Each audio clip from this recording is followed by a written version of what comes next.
കൊച്ചി കോർപ്പറേഷനിലേക്ക് തെരഞ്ഞെടുക്കപ്പെട്ട ജനപ്രതിനിധികൾ സത്യപ്രതിജ്ഞ ചെയ്തു. കോർപ്പറേഷനിൽ നടന്ന ചടങ്ങിൽ ജില്ലാ കളക്ടർ എസ് സുഹാസ് മുതിർന്ന അംഗം മേഴ്സി ജോർജിന് സത്യവാചകം ചൊല്ലിക്കൊടുത്താണ് സത്യപ്രതിജ്ഞാ ചടങ്ങ് ആരംഭിച്ചത്.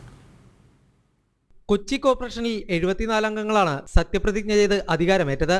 ഇടതുമുന്നണിയിലെ 34 അംഗങ്ങളും UDFിലെ 31 അംഗങ്ങളും NDAയിലെ 5 അംഗങ്ങളും 4 സ്വതന്ത്രരും സത്യപ്രതിജ്ഞ ചെയ്തു. രാവിലെ 11:30 ജില്ലാ വരണാധികാരി കൂടിയായ കളക്ടർ എസ് സുഹാസ് മുതിർന്ന അംഗം മേഴ്സി ജോർജിന് സത്യവാചകം ചൊല്ലിക്കൊടുത്തു.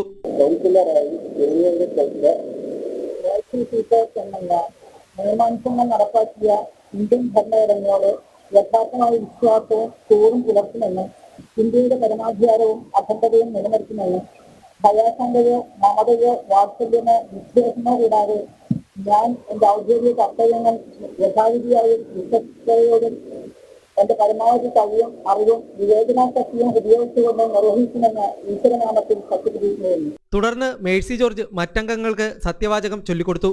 കൊറോണ നിയന്ത്രണങ്ങൾ പാലിച്ചായിരുന്നു സത്യപ്രതിജ്ഞ ചടങ്ങ്. BJP അംഗങ്ങൾ പ്രകടനമായാണ് സത്യപ്രതിജ്ഞക്ക് എത്തിയത്.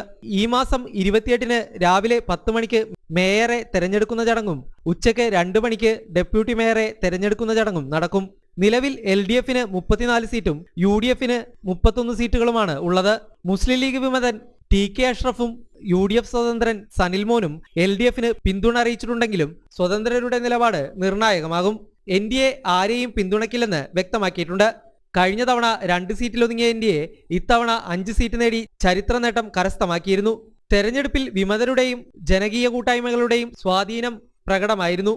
ജനം, കൊച്ചി.